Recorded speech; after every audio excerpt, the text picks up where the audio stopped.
Thanks so much for the invitation. I think I do need also permission to share my screen before I can present my slides. Sure. Nice to see everyone. You should be Feel able. free to. I'm going to share a bit today about some of our recent work to understand enhancers and connect them to their target genes. Do you see my presenter slides now? Looks great. Okay, there we go. Yeah, and feel free to interrupt, and with any questions, I'm happy to answer them throughout or at the end. And I think some of the tools that we're developing here could be broadly useful for understanding psychiatric diseases as well. So I've been interested in the regulatory information in the genome ever since I was actually an undergrad at Stanford. Now I'm back as faculty. That we can think of there being two types of components to the genetic code, one being protein coding genes, but the other being the millions of regulatory elements that control when genes turn on and off in different cell types in the body. And we've known for, I guess, almost 60 years, the genetic code of protein synthesis. And knowing the triplet code has allowed us to find all of the protein coding genes in the human genome and predict the functions of disease variants. But we still can't do the same thing for the regulatory code. We still don't know where all of these millions of regulatory elements are. We cannot predict the functions of variants in them. In part, it's because it's far more complex. There are only 64 codons to study, and they figured out the code by just synthesizing every one of those 64 combinations and figuring out which amino acid they encoded for. For regulatory elements, there are trillions of possible sequences. They follow different, they can act through many different mechanisms, and the precise sequence code is different in every cell type in the body. So it's far more complex, and we're a long way from understanding it, but the overall goal of our lab is to try to map this regulatory wiring of the genome and to try to understand in particular the functions of promoters and enhancers and topological elements that control transcription. We do know that understanding the regulatory code of the genome is really important for understanding the genetic basis of disease, because over the last 10 to 15 years, genome-wide association studies have now uncovered tens of thousands of associations between particular genetic loci and risk for different diseases, including hundreds for diseases like inflammatory bowel disease or schizophrenia. And in theory, each one of these associations could point us to some new biological mechanism, because there's some variant that controls some gene in some cell type in the body that affects disease risk in humans. But it's been proven extraordinarily challenging to connect these variants to their functions because most of them are in the non-coding genome. So when we started thinking about this problem, we thought one resource that we would really love to have for understanding the functions of these non-coding variants is a genome-wide map of where enhancers are located and which genes they regulate. And what we'd like to be able to do is take a variant and look up across many different cell types and say, oh, it overlaps an enhancer in this cell type, and it turns out it regulates this gene here. The challenge has been that we know these enhancer gene connections can be very complex, where one enhancer might regulate one or more genes that could be located long distance away in the genome, and that these enhancers have very cell type specific effects. And so it hasn't been clear how we could actually map or understand this vast regulatory network that includes millions of enhancers and thousands of different cell types in the body. So we're never going to be able to functionally, let's say with CRISPR, delete every enhancer in the genome. But and instead, what we are going to have to do is learn general rules or principles that would allow us to predict this full network and make inferences in every cell type. And so to that end, there are a few ideas that have emerged about how enhancers might regulate specific genes in the genome. One concept is that the 3D architecture of the genome controls the physical contacts between enhancers and promoters, and that might be responsible for specifying which enhancers are regulating which genes. And another concept is that the specific sets of transcription factors that bind an enhancer might control the compatibility with different types of promoters, so that an enhancer can only regulate a promoter that has a complementary set of transcription factors. Now, the problem with each of these models has been that we simply haven't had enough examples of seeing what an enhancer does in the genome to figure out if either of these models is correct, or if we would need more complex models in order to explain the specificity of enhancers for target genes. So in this first part of my talk, I'd like to tell you a bit about work from a PhD student who in my group, in Eric Lander's group, named Charlie Fulco, and Joe Nasser, a computational biologist in my group at the Broad, where we set out to answer the question, can we directly map with CRISPR thousands of enhancer gene connections in the genome and use those data to evaluate these various models? And we've published a few different iterations of this, but one of our workhorses lately has been to use CRISPR-I, or CRISPR interference,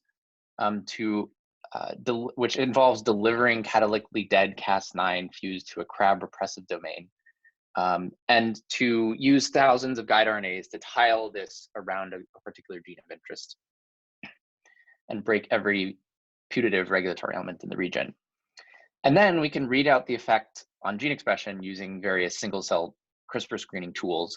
And one that we developed involves using RNA fish to read out the effects of these CRISPR perturbations. So we take a population of cells, we infect them with different guide RNAs. Each cell has one guide RNA.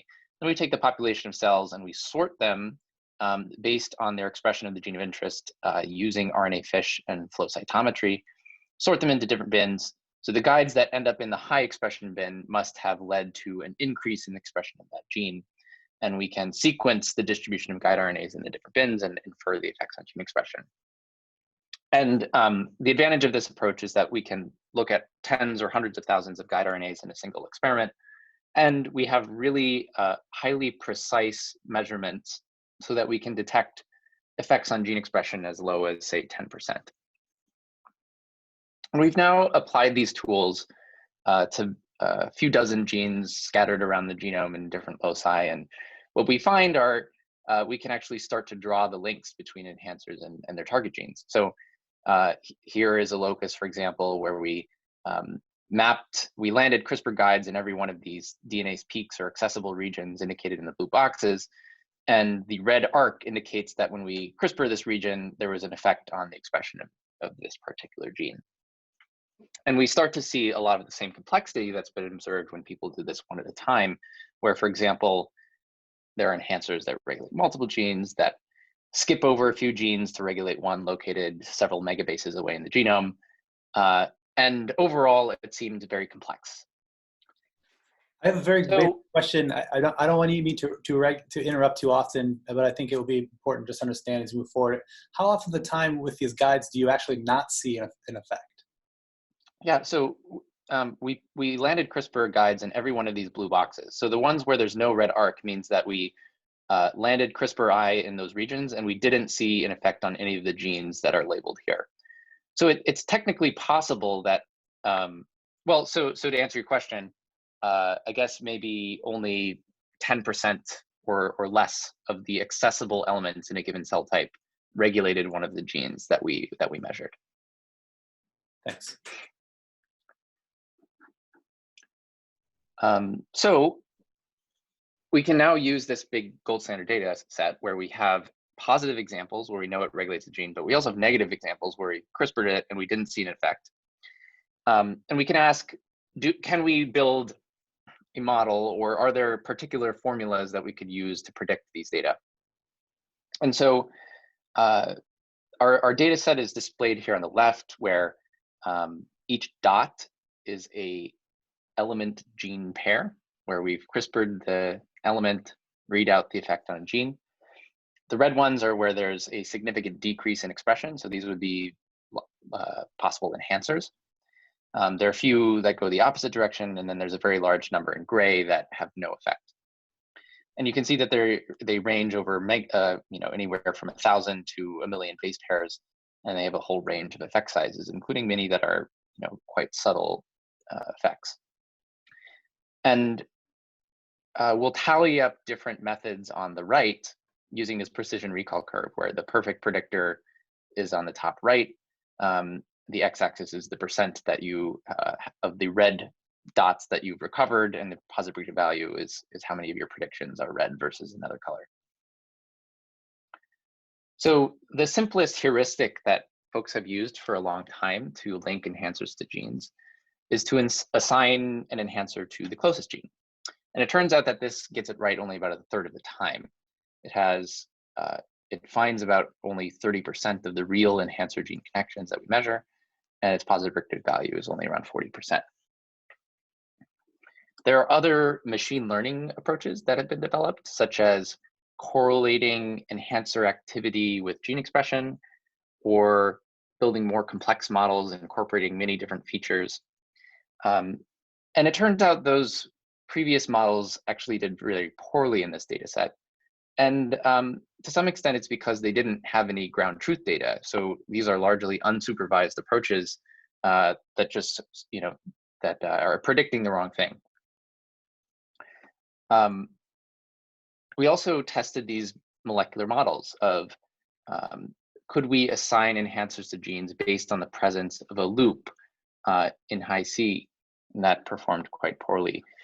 Could we assign enhancers to every promoter within the same contact domain? That performs pretty poorly. Or we also tested biochemical compatibility by doing actually experiments to clone enhancers and promoters in plasmid assays, and it turned out that this couldn't explain the data either.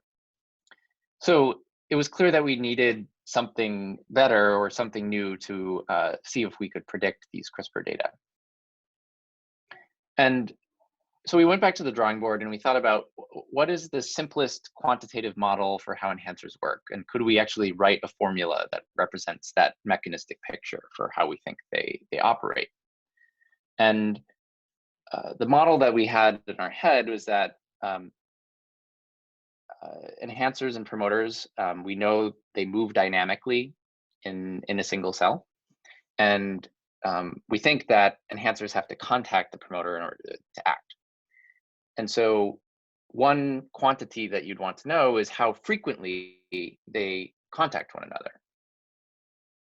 And then presumably, we also know that enhancers can be different strengths. So if we clone them in plasmid assays, for example, their effects can vary over orders of magnitude. So perhaps we also need to represent the intrinsic activity or strength of the enhancer. And in the very simplest picture that we could think of, that we would predict the effect of an enhancer on a gene by multiplying the intrinsic activity of the enhancer by its contact frequency with a particular promoter, and assume that a promoter can be listening to many different enhancers. And so the effect of a given enhancer should be normalized by the activity by contact of all of the other nearby enhancers. And so this gives a value on a scale of 0 to 1 that represents what fraction of a gene's expression is contributed by a given enhancer. Of course, we had to then estimate these different quantities, and contact was fairly straightforward. It's directly measured by high C experiments at a particular resolution. And so we simply look up the contact frequency from the high C matrix connecting an enhancer to a promoter. And for activity, we didn't know exactly how to represent activity, but we did know that K27-cycle ChIP-seq and DNA-seq both seem to correlate roughly with the activity of enhancers in plasmid-based reporter assays. So we decided to just call peaks in the DNase data and then count the number of reads in these two assays and plug that in as the activity value. So I'll show you just one example of a locus for how we calculate these values to help understand where they're coming from. So here is a locus where we looked at 3 different genes, and we found 7 enhancers that regulate at least one of the genes. And so we can pull their activity scores by counting DNA-seq and K27-cell ChIP-seq reads in these peaks. We can calculate their contact frequency, starting with this gene here, by looking up their contact values in a high C matrix. That represented here. We can multiply those together to get the predicted effect on expression and compare it to the CRISPR perturbation effect that we actually measure. And we can start to see that they begin to correlate between this ABC score, or activity by contact score, and the actual CRISPR effect in the genome. So we can calculate these scores for the next gene over.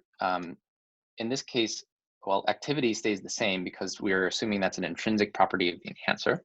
But the contact frequencies with this gene change. And in particular, there are a couple of enhancers that are in very close 3D proximity to the promoter of PVT1. And so they have much higher contact values. And when you multiply that through, that ends up correlating with the measured effects on gene expression. We can do the same for this gene here, where there's a single enhancer that's in very close contact. It ends up getting a much higher predicted score than the other enhancers. And it, in fact, is the only one that significantly regulates the expression of the gene. So you can see that even with this very simple model where we're simply counting reads from a few experiments and multiplying them, we can actually begin to predict the quantitative effects of enhancers on their target genes. And if we draw these results in this arc diagram that I had shown at the beginning of my talk, it starts to recapitulate this complex behavior where there are enhancers that regulate multiple genes. There's enhancers that skip over or appear to skip over several genes in the middle, but that's just because they contribute relatively little to the overall enhancer input to these genes, whereas their fractional input to this gene is actually much higher. So we can apply this same approach to all of the enhancer gene pairs in the genome. We can estimate the scores for any enhancer gene pair because we're just reading them out from these genome-wide data sets. And what we find is that, in fact, the ABC score roughly correlates with the effects on gene expression, where most of the red dots here, in fact, have high ABC scores. And if we turn this into a classifier and draw a cutoff at this particular point here, for example, we get a classifier that can identify the regulatory pairs from the non-regulatory pairs with about 70% precision and 70% recall. So that seems quite promising and certainly did quite a bit better than previous approaches. And it suggested to us the possibility that we could build these regulatory maps and actually predict the CRISPR data prospectively in new cell types by simply collecting these 3 key data sets, plugging them into the ABC formula, and then predicting in each of those cell types what the enhancer gene connections would look like. And so to test this, oh, yes, is there a question? Yeah, I wanted to ask one question. What I've understood that you're integrating THS, K27AC, and Hi-C data to get enhancer and gene connections. So instead of DHS peaks, can you imagine using H3K4ME3 because they also give us a good location of promoters? Right. So we have tested using different types of ChIP-seq data, or we've tested using ATAC-seq versus DNA-seq. And in general, what I would want is either DNA-seq or ATAC-seq, because those experiments do the best job of identifying the exact nucleotides that comprise and encode the enhancer, whereas ChIP-seq data is marking the neighboring nucleosomes and sometimes spreads over several kilobases away. And so it's actually not the sequence that's encoding it, which is in the accessible site. But we have tried substituting K27 acetyl for different histone marks like K4 trimethyl or K4 monomethyl. And it seems like K27 acetyl does better than some of the others, but not by a whole lot. And so it does seem like there are different ways of estimating enhancer activity that could work reasonably well. I see. Okay, thank you.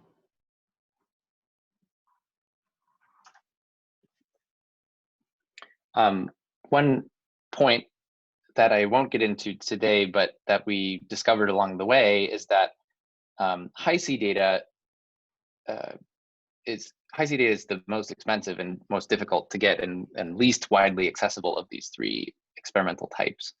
And we figured out that we don't actually need to collect Hi-C data from every cell type in order to do this well, because quantitative 3D contacts, at least at the resolution that we're using here, don't change that much between cell types. Although certain loops change subtly, it doesn't seem to impact the predictions of the ABC model so much. And so actually what we can do is just use a single average Hi-C data set where we take 10 or 20 cell types and just average the contacts. And we use that for each of the cell types that we're making predictions for. What is the resolution that you used here? I just want to know, because you have optimized this pipeline, what was the resolution that you used? Yeah, we used Hi-C. 5 KB resolution for Hi-C data for this particular study. And I think it'll be quite interesting to see what happens when we have much higher resolution Hi-C data sets. But at the moment, there are only a few data sets that can achieve that resolution and a few cell types. And so practically, as we've begun to expand our analysis across many cell types, it's been easier to simply use the 5 kilobase resolution, which seems to work well so far. Okay, thank you. So, okay, so the first thing that we wanted to do here was to test whether we could in fact make accurate predictions across cell types.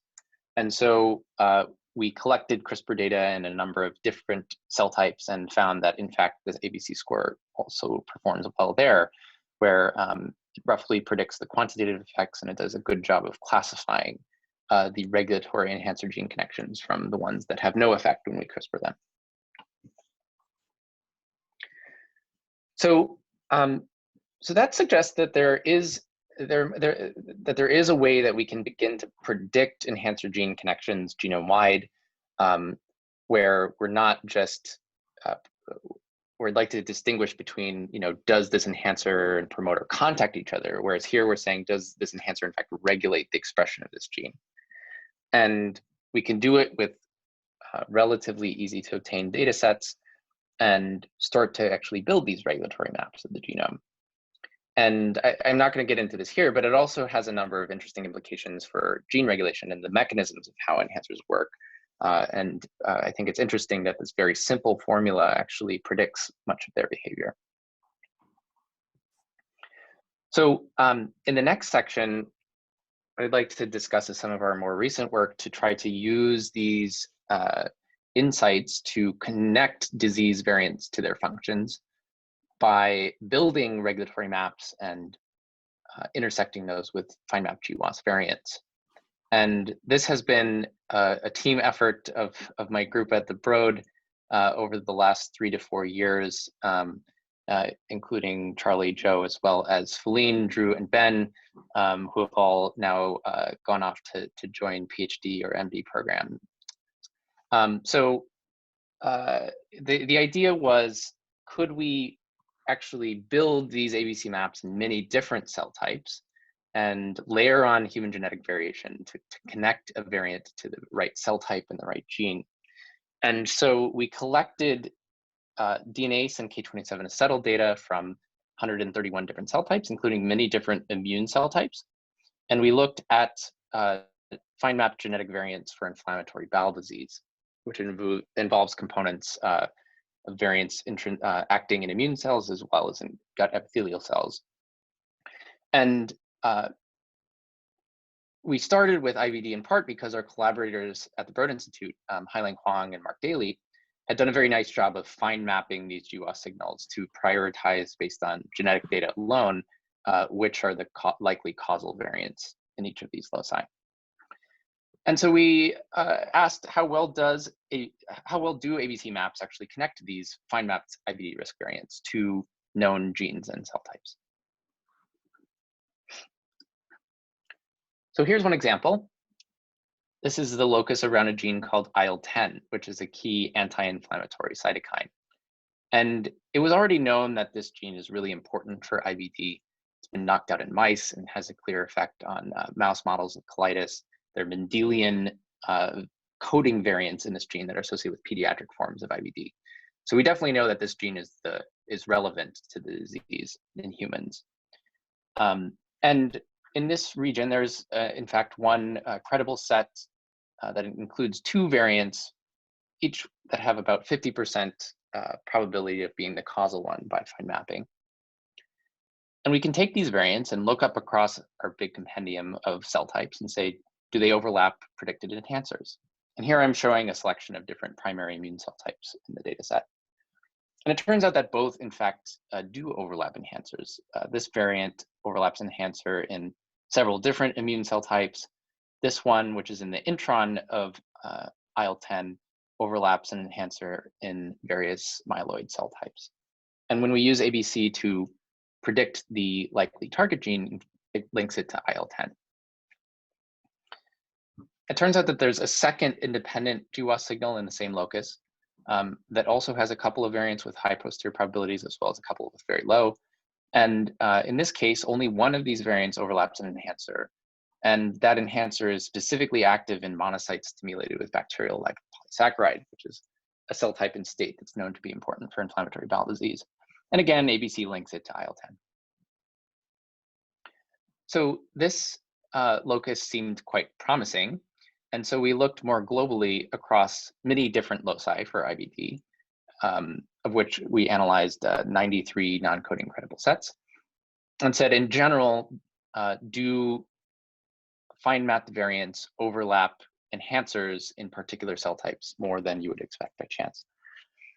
And in fact, ABC enhancers are strongly enriched for containing fine mapped disease variants, including up to 20-fold enrichment for dendritic cells and monocytes stimulated with LPS.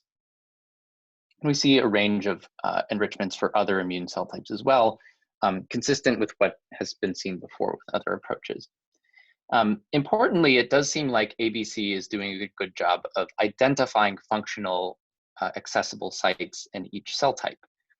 So similar analyses have been done in the past by, for example, looking at all of the DNase peaks or the attack peaks in a given cell type. But ABC is essentially prioritizing a subset of those, maybe 10% of them in each cell type, that it predicts to regulate at least one gene. And so if we do the same analysis looking at the other 90% of accessible sites, we see much lower enrichments, suggesting that in fact ABC is finding these functional regulatory regions and distinguishing them from other peaks that might show some accessibility, but don't appear to be that aren't predicted to regulate gene expression in those particular cell types. So we next looked at whether ABC could connect these risk variants to relevant target genes. And for this analysis, we took advantage of the fact that the genetics of IBD are relatively deeper studied than for other diseases. And there's been a lot of work in mouse models, as well as in human cells, to characterize some of these GWAS signals. And so there are 37 non-coding IBD GWAS signals that are near a gene that was fairly confidently already linked to IBD through some independent evidence, whether through a mouse model or independent coding variation in the human population. And so we asked for this set of 37 credible sets, how often does ABC or other methods link the non-coding IBD variant to the known gene, as opposed to the other, let's say, 10 to 20 genes in the region?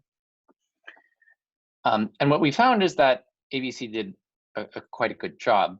So we can start with a simple baseline model, which would be to connect each GWAS signal to the closest promoter.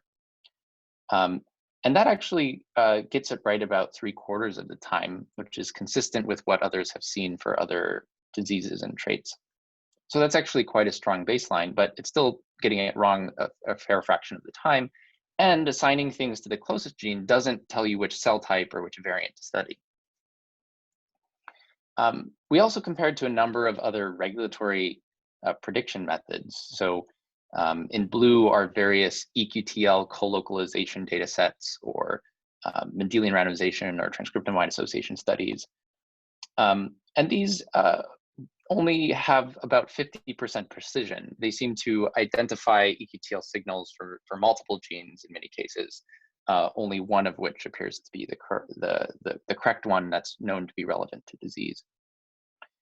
And then, of course, methods based on 3D loops or computational predictions, similar to what we saw versus the CRISPR data, these methods don't appear to work particularly well.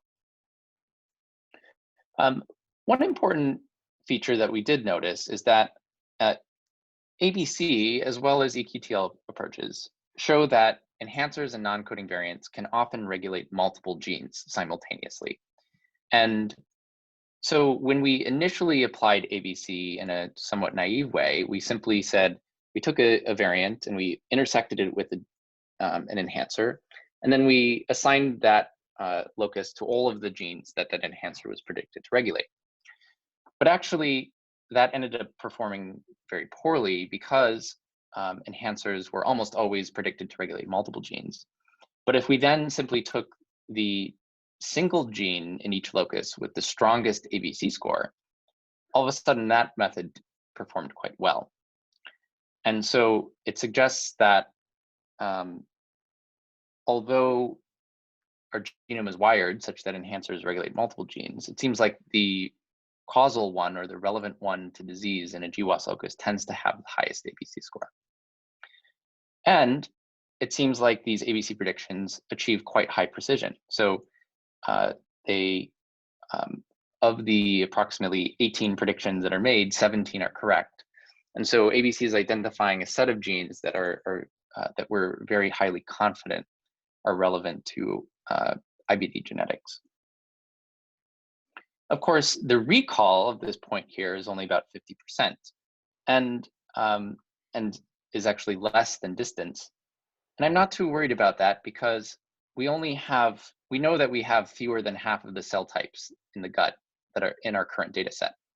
We have reasonable representation of immune cells, but we don't have them all. And we're missing almost all of the gut epithelial cell types, which are known to contribute to IBD genetics as well. So I suspect that as we begin to collect more and more cell types relevant to IBD or for any disease, then the recall of these approaches will also increase. And just as a brief demonstration of that, we can remove all of the immune cells from our data set, and you can see that the recall correspondingly decreases. Means that we have to have the right cell types in the data set in order to make these predictions well. So it seems like, considered an alternative of using, let's say, the top 2 or 3 target genes, or maybe set a cutoff for your score to choose the targets? Yes, we've tried both of those approaches and they both work much less well. If you choose the top 2 to 3 genes, for example, and only one of them is ever correct, then you're immediately reducing your precision by quite dramatically, although you might increase your recall slightly.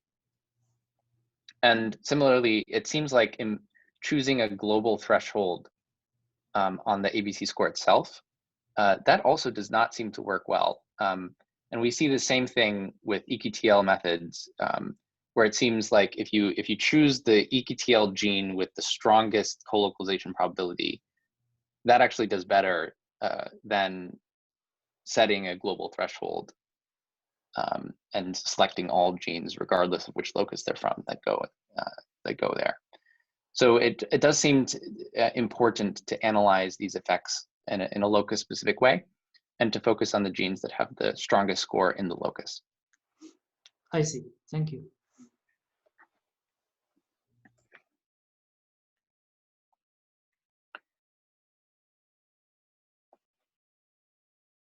Okay, so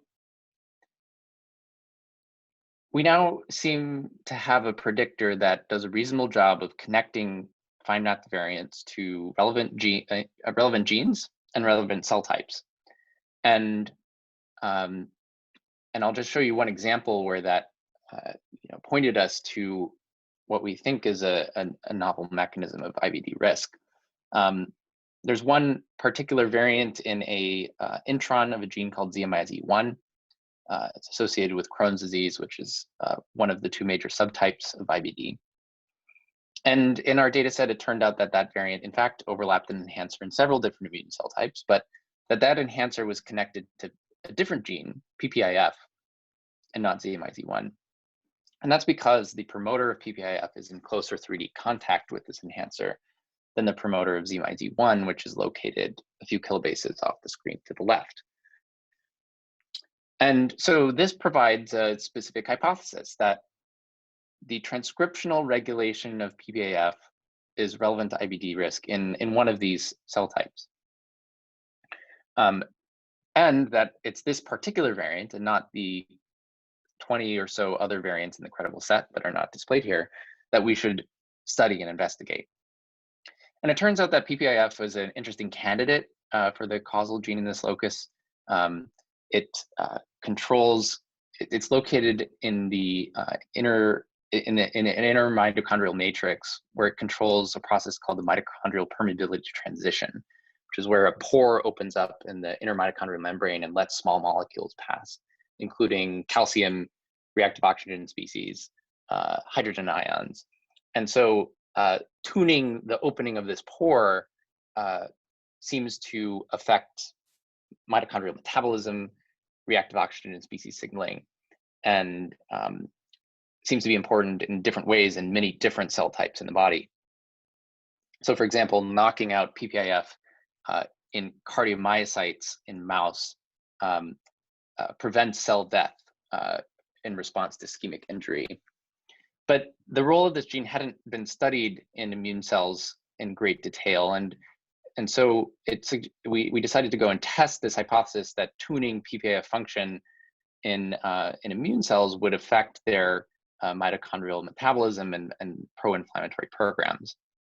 And so we designed experiments to CRISPR this enhancer, where we first confirmed that, in fact, the enhancer regulates the gene. So we studied the enhancer in 4 different immune cell lines.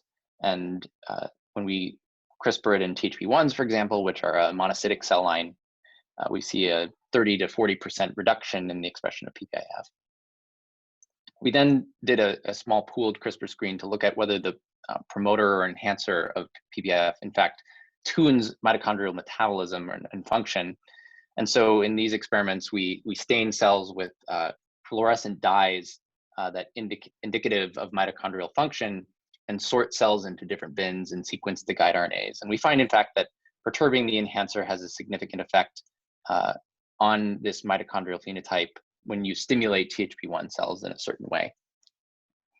And we've now gone and actually made an enhancer knockout mouse and used RNA-seq to profile monocytes and macrophages in knockout versus wild type mice. And we don't quite know what to make of these yet, but the top genes that are differentially expressed, in fact, are enriched for pathways involved in response to bacterium and interferon gamma signaling. So it does seem that the ability of using these genome-wide maps and intersecting them with genetic variants will help us to accelerate the process of connecting variant to function, where for many of these loci, it's just been very challenging to make any headway because there's so many possible variants, so many possible cell types, and many possible genes. So that's just one example of a locus, but we've now applied this more broadly across many different GWAS loci for many diseases and traits. And overall, we find that about 40% of non-coding causal variants for the complex traits that we've looked at overlap an ABC enhancer in at least one of the cell types that we have in our current data set. And we expect that this number will continue to grow as we add more cell types because we have very sparse sampling of many tissues that are important for these particular diseases and traits. And you can see that for blood traits, for example, there's certain ones where ABC enhancers contain over 50% of the predicted causal variants. And we now have thousands of predictions linking non-coding variants to target genes and cell types for diseases including coronary disease, type 2 diabetes, clonal hematopoiesis, and COVID-19. So I think that this suggests that it should be possible to build a human gene regulation map that will allow us to systematically connect these many thousands of GWAS associations to their molecular and cellular functions, where we should be able to take any nucleotide in the genome and look up its function. What's the cell type that it might affect gene regulation in? Which gene does it regulate? And that would really accelerate this process of then experimentally dissecting and identifying the cellular pathways that are affected by these genetic variants. And I think we're at an inflection point where this is suddenly possible because of the emergence of new CRISPR perturbation approaches, like some of the ones I presented today, as well as ETL approaches, which will be able to assess the effects of at least some common genetic variants on gene expression, and produce large data sets that tell us about the functions of variants. And that we're not going to be able to CRISPR every enhancer. We're not going to be able to do ETL studies with sufficient power to study every variant in the genome. But what we can do is use those data sets to learn rules of gene regulation that actually allow us to build these predictive models of how non-coding elements work, and how variants might perturb their effects, that allow us to then build comprehensive maps in any cell type in the body based on, let's say, single cell taxi data in a tissue. So I think this is a grand challenge for the next few years, and one that we're excited to work on in my new lab here at Stanford. And so really excited to think together about whether this might be possible and how we might apply some of these approaches in new systems. Before I take further questions, I'd like to thank the big team that made this possible, including members of my group at the Broad Institute, particularly Joe and Charlie, who led a lot of the CRISPR studies and ABC model development that I presented today. Much of this work was in collaboration with Eric Lander and Nira Cohen, who were my mentors at the Broad Institute, as well as with Mark Daly and Hilary Finucane. I just started my lab at Stanford a few months ago. We have a good group going here already, and if you're interested in exploring opportunities out here on the West Coast, I'd love to chat more. Thanks again for the invitation, and I'd be excited to discuss some of these questions with you. Super, that was fantastic. Do we want to open it up for questions now? Feel free to unmute yourself and ask.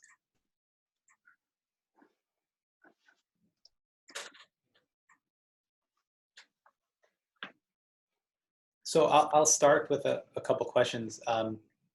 So the one of your first slides you showed kind of linking an enhancer to gene regulation. To me, at least, made a really important point about the cell type specificity. So you were finding a link with I think it was monocytes that were stimulated versus those that were unstimulated, right? So there was a stronger connection with the LPS stimulated ones. And I'm just curious, when you do these ABC predictors, how many enhancers do you think might be missing, or you could gain, I guess, when you do these different environmental states or stimulated states, or perhaps if you were to go and start modeling at different genotypes or health and disease, there's a lot of variability and different ways of opening that up. Do you want to comment on any of that? Right. I think that will be really important to explore in the next iteration of this. We can clearly see from chromatin state mapping that accessibility and acetylation changes, and that will change the ABC scores for these elements. And so I imagine that there are a lot of elements that we're missing, and that will, what we'll really want ultimately are chromatin state maps of spanning all of those different variables that you discussed. We want to know, well, in particular, we'd really like to know what do cells look like in the primary tissue. And do any of the cell models that we have and can stimulate in various ways, do they recapitulate that state? And so, and it does seem that, common disease variants tend to be enriched in the ones that are, stimulus specific or cell type specific or condition specific in some way. And so those, although some are not, other disease variants fall in enhancers that we see in, for example, every one of the 20 different monocyte samples that we have from different genotypes and different simulations. So there certainly will be cases both ways, but I think going forward, what we want is maps of all of those different states so that we can look up not only the cell type, but what condition or what genotype is a harder one. We're only going to, have the money to measure so many people in every cell type. Maybe good for rare disease or for monogenic disorders. Right. I think what we will have to do is be able to do a better job of predicting effects of genotype on enhancer activity, for example. So if a variant creates an enhancer where there isn't one, we would still be able to identify those cases. I think that should be possible. That's great. Does anyone have any questions? I can keep going if there. Michael, I have two questions. Hi, this is Panos. Jesse, thank you so much. That was a really nice talk. So my first question is, you mentioned in one of your slides that the recall is somewhere between 40 to 50%, but you expect that to go up to 100% if you start sampling additional cell types. So my question is, when you look at the genetic architecture of complex traits, what fraction of that risk variation you believe is going to be mediated through the enhancer regulome or the enhancer promoter interactions? Yeah, that's a great question. I didn't mean to say that I expect it to go up to 100%, because presumably some of these non-coding signals are explained by other mechanisms like variants that affect splicing or RNA stability or translation. When we've done analysis, we and other people have done analysis to, for example, partition heritability and try to get an overall sense of how much variation is coming from different classes of elements in the genome. Let's say enhancers, promoters, 3' UTRs, introns. It does seem like a very large fraction. My guess is more than 60%. My guess is that somewhere between 60 to 80% of them will be explained by variants in enhancers or promoters. Can I ask a second question, Michael? Yeah, okay, great. So you in this ABC method, you're mostly focusing on the enhancer promoter interactions, and you actually using primarily the K27AC. Do you have any insights whether it's going to be important to study also repressive loops and start looking for some kind of repression or silencing mechanism in this model? Yeah, I don't have a sense for that so far, but my suspicion is that, so I think that we still understand relatively little about how genetic sequences encode gene silencing. We know that there are, K9 trimethylated domains. We know there's, polycomb domains that functionally play a role in repression, but what are the sequences that encode that? And one of the interesting insights from some recent, gene regulation work in the last year has been that, folks have begun to do larger screens to find silencers in Drosophila and the human genome. And it seems like many of the silencers that they identify are in fact enhancers in a different cell type. And so you can imagine that this element, becomes accessible in a progenitor, and then depending on which, it might activate a gene when you go down this lineage, and it might repress a gene when you go down another lineage. So in that case, I'm not sure exactly which one we would call it. Do we call that a variant in an enhancer or in a silencer? Maybe they're, two sides of the same type of element. So I think that, I think they're going to be in distal elements, and that we definitely do need to build better models that actually account for silencing. But I think we're currently we don't have the tools yet to systematically find such elements.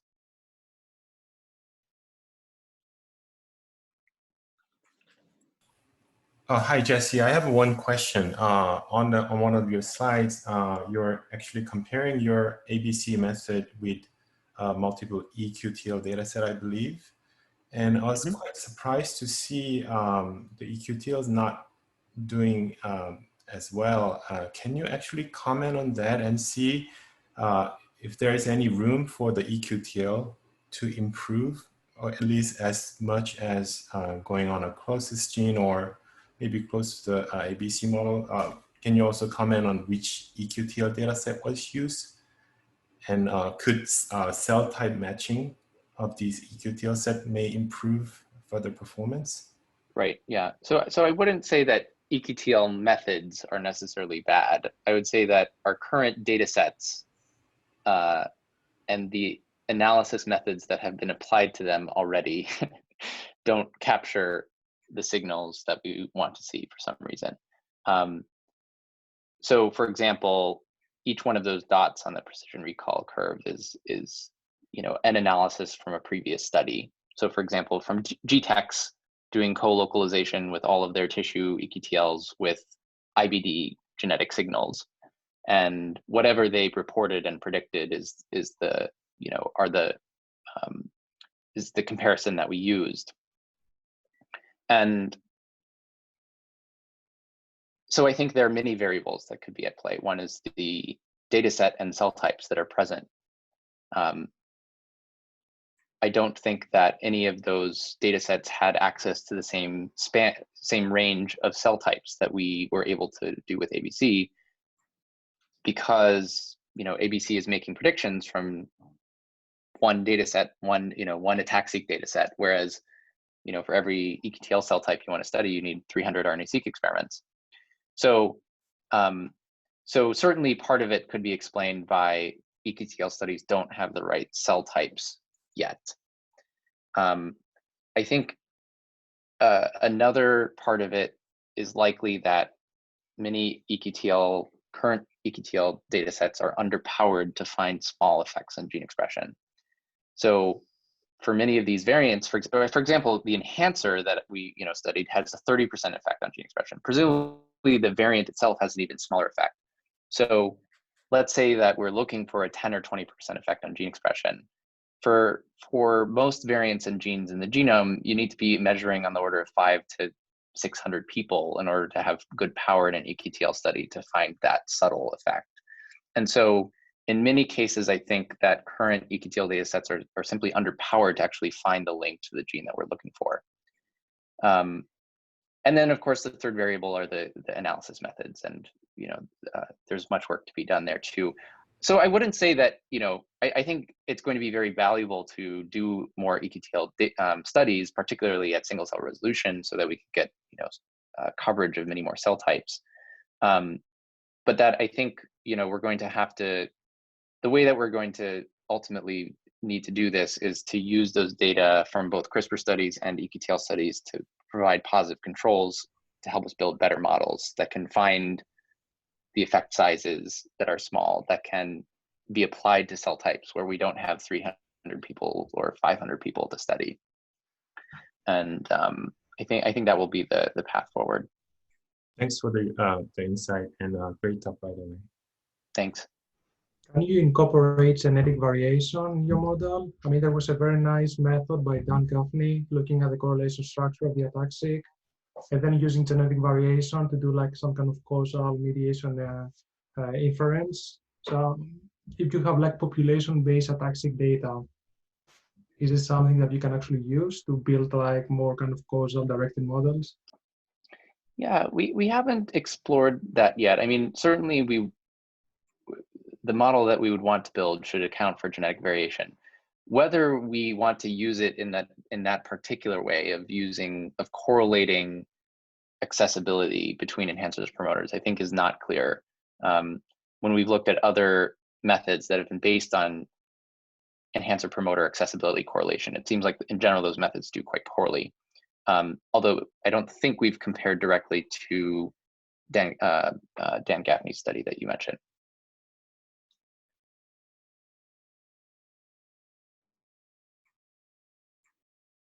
What we'd really like to be able to do is, I guess, take an arbitrary cell type defined by single cell ATAC and single cell RNA, and take in a genome sequence and predict everything about the regulatory landscape in that cell, including which enhancers regulate which genes, but also which variants are regulating which genes. And I think the way that we'll get there is using sequence-based models, like deep learning-based models, for example, to predict the effects of variants on accessibility, on enhancer activity, and then combining that with things like ABC. And I think leveraging human genetic variation from these data sets that apply accessibility across many cell types will be really interesting to see if we can use those types of data to train those models. Is there any more questions?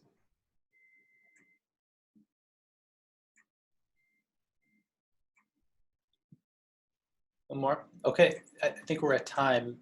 Jesse, thank you for that wonderful presentation. Certainly very important work and very well oriented all the way throughout. It was fantastic. Thank you very much. Thanks for the invitation. Nice to meet you all. Thank you. Talk to you later. Bye.